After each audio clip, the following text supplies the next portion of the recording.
Hello crafty friends, I'm Lien from Studio Kato and I'm so happy to be back on the Syberia Designs YouTube channel today with this pretty card.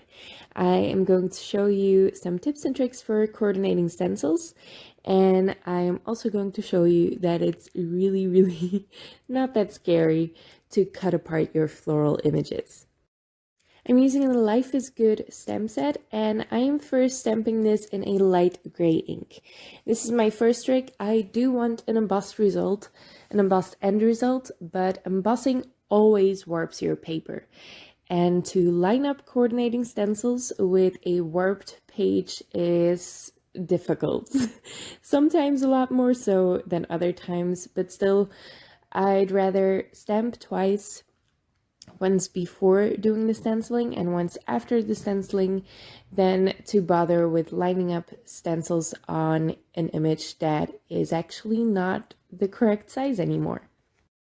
So I am using the Life is Good coordinating stencils as well, and as you can see, you can easily use these just on their own without the stamp, and that will give you a gorgeous no-line coloring look. It's not what I'm going for today, so I am using the stamp as well.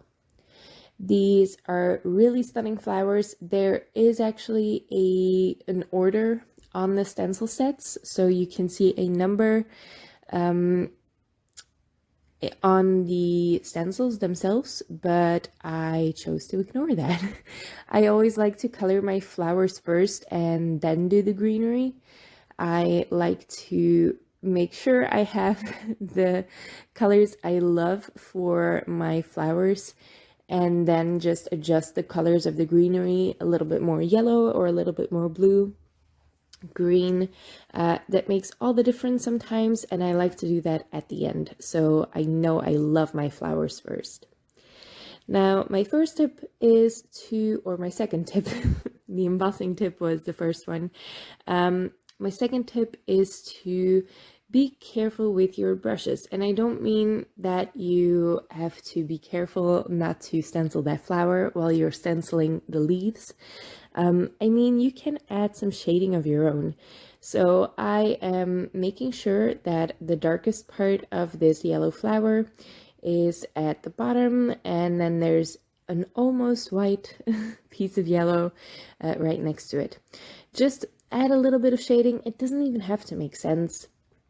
Just make sure you have light and dark parts. You can see I'm doing the same for these leaves, just adding more ink towards the bottom of the leaves and then blending it out to a very light shade at the top. Now, to darken up that very dark green, I already stenciled on for those eucalyptus type leaves. I am adding some really dark blue. You can layer your colors, and they don't have to make sense in your head for them to make sense on the page. Just try things out. Layering up different colors is going to give you a very different result, and you're going to stretch your ink supplies that way. Now, the third tip is easy masking. Just use some purple tape to mask off parts of the stencil so you can easily stencil on different colors really close to each other, and you don't have to worry about making the leaves pink or the flowers green. Just make sure you clean your stencil in between, or your purple tape is not going to stick. That is why you see me cleaning it off most times. I'm not too worried about the inks mixing, though that is a concern if you're using darker inks and lighter inks. But just make sure you have masked off the flowers before you go in with the green leaves. There you can see me put my image back into my Misti. I have left the stamp in there all this time, and I'm stamping it again with Versafine ink. This is a clear embossing ink. Any clear embossing ink will do.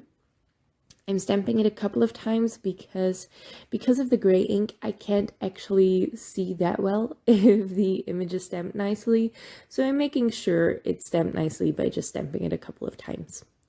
I'm sprinkling on the embossing powder, and I should have waited a little bit longer for that stenciled ink to dry. The Concord and 9th inks are very juicy, and they do take a little bit longer to dry, and I didn't take that into account this time.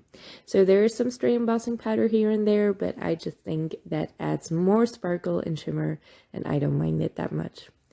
But here you can see I have a perfectly lined up image, and it is embossed and it is stenciled, and there was no difficulty lining up that stencil each time.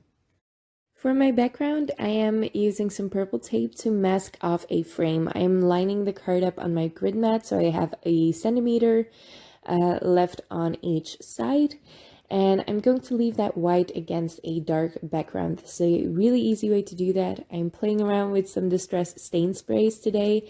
I got these for Christmas, and this is the second time I'm testing them out. I am having a lot of fun with them, but I'm not too adventurous with mixing colors yet. So I'm mixing two blues here. This is Uncharted Mariner and Mermaid Lagoon, I think. These go very well together. It's just a tiny bit of a brighter blue and then a darker blue as well. I am making sure to heat set this in between each layer so I get more of a splatter effect. The more you heat set between layers, the more texture you are going to get. Now I'm only doing 2 layers really, and then the final one is splattering on some antique bronze. This is also a spray, but I'm taking out the nozzle and I'm just splattering on a couple of splats there. So I don't want a full spray of bronze over that blue background. Now I did heat set this again, but the sprays stay wet for quite a while, even if they don't look wet. So you are going to see me do a couple of things here later on that are going to make sense because I don't want to get my fingers all inky again. So I'm first going to cut apart this flower. I lined it up once on my page and I taped it together with purple tape, and then I am trimming off the excess on both ends. I am making sure that I have one long piece and one shorter piece, and that is going to make sense for my arrangement later. Before I put the card together, I am also putting together a sentiment. I'm using the thanks sentiment from Syberia Designs, and I'm layering 2 layers of white cardstock together. You can see I put down the glue and then I tap off the excess onto a scrap piece of paper. This is going to get rid of the excess glue, but leave the die cut sticky enough to lay on that final layer. This is the Welsh Gold, I think, glitter cardstock from Tonic Studios. Now again, this ink stays quite wet for a while. You don't see it that it's wet, but it's gonna get your fingers dirty. So to adhere this onto my card, I put a scrap piece of cardstock on top of it and I pressed it down that way, and you can see that it came away quite blue still. I adhered down the floral pieces with some foam tape, and I also fluffed up the leaves a little bit to get some movement in them. I adhere down the thanks die, and then I'm finishing it off with some blue gems that you barely notice, but I like to do tone-on-tone gems on a background sometimes. That just, it just means they catch the light really prettily when you tilt the card. I love that effect. I love how this card turned out. It's so easy to trim up your florals and get more use out of them. This is quite a large floral piece, but it's just one piece. And this way I like the arrangement a little bit more on my card, so I hope you like it too.